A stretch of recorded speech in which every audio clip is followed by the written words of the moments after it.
What is happening, everybody? Mattmade here, bringing the top 5 gaming news stories that I found this week. Let's jump right into it. First up, we have Assassin's Creed microtransactions.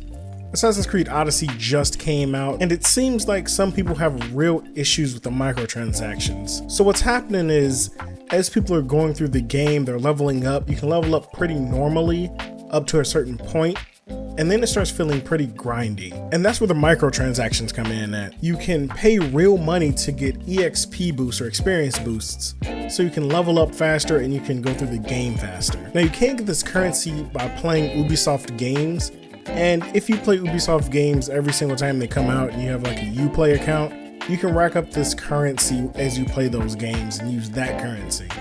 However, you can also purchase it with real money. There are different price points for different amounts of currency that you can purchase. However, purchasing the $10 or $20 gets you a lot of that currency and allows you to really use the experience boosts and buy those experience boosts. Again, this is like what it was with DMC5 when they said they had microtransactions. The trust of the developers called into question every time you hit a really grindy point, or if the game's long and you go, hey, do they want me to buy this currency here? It's really hard to justify, and it's really a slippery slope for the developers. It really messes with the trust between the two, and without that trust, it's hard to justify purchasing that game or playing that game. Now, as I said, you can level up to a certain point in the game by collecting things, doing the side quests, playing the game as intended. However, there are certain points where it just feels grindy, and it's really hard to get from like level 15 to level 20 or level 16 and level 25. It really becomes a grind at those higher levels.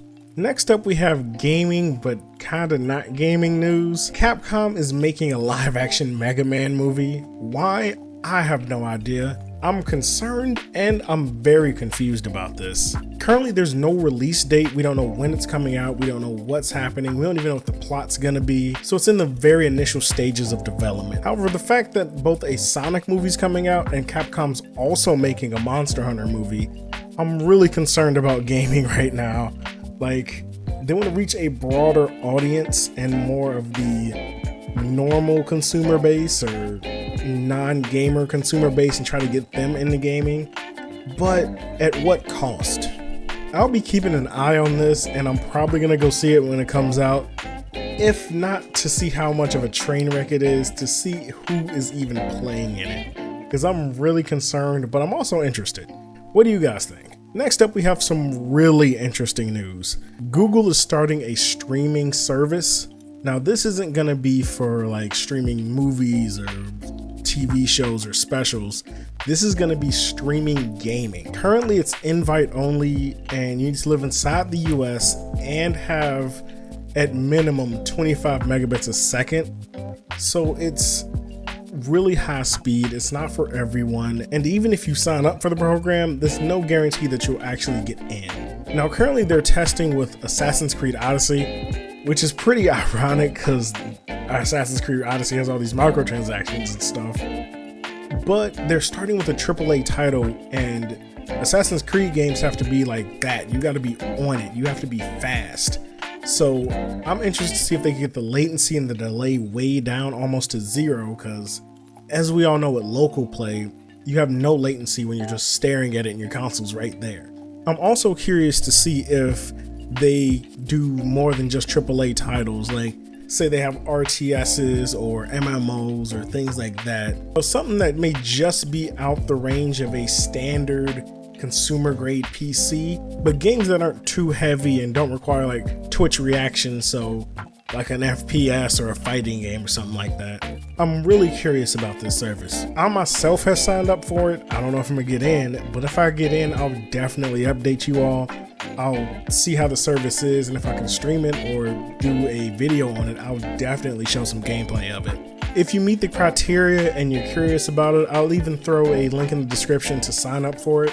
Let me know if you guys get in, and let me know if it's any good, because I'm interested in this, and I'm interested in if streaming a game can work. Let's jump over to some Nintendo news.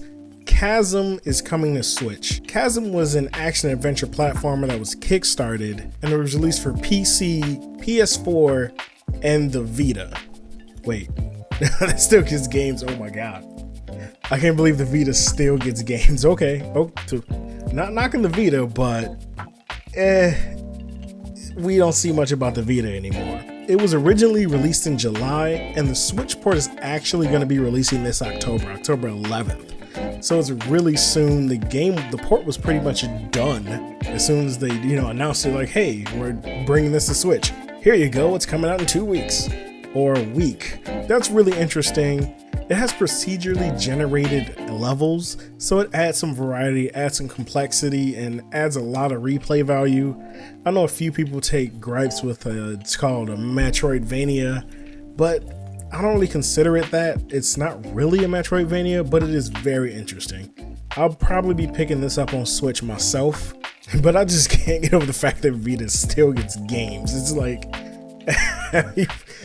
it's just funny. You say Vita and I'll just laugh. I'm sorry. To any Vita owners out there, I apologize, but it's disgusting, kind of. The last story we have is more of a rumor. It's not confirmed, but it is very interesting nonetheless. The Wall Street Journal says that there may be a new Nintendo Switch coming in 2019. Now again, this isn't confirmed, so take it with a grain of salt. This is completely rumor, and I'm going to treat it as a rumor, and I'm going to more speculate than anything.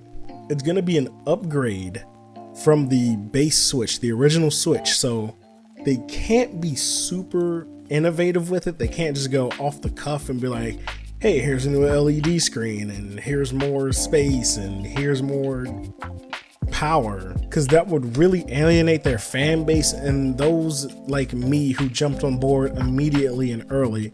It really screws over early adopters if they did something like that. Now again, Nintendo has not made an official announcement, but it is really interesting if they do something like that.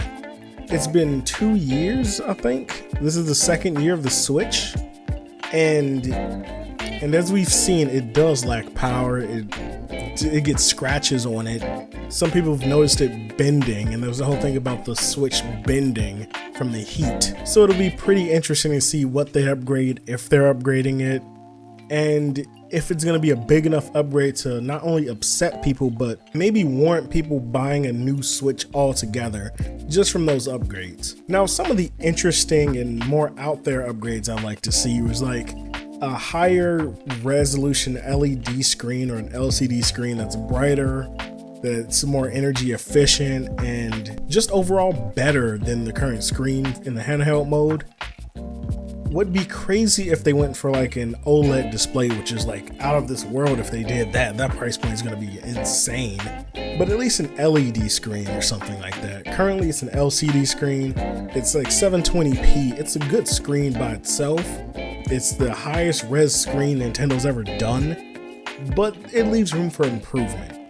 But I'd love to hear your thoughts on it. What would you like to see come to a next gen type of Switch? Would you like to see Bluetooth? Would you like to see them abandon the app?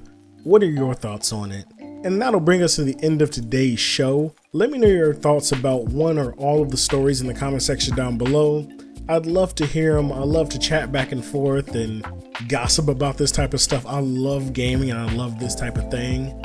And don't forget, if you're a fan of gaming, consider striking that subscribe button. This is Mattmade, and I will see you all next week.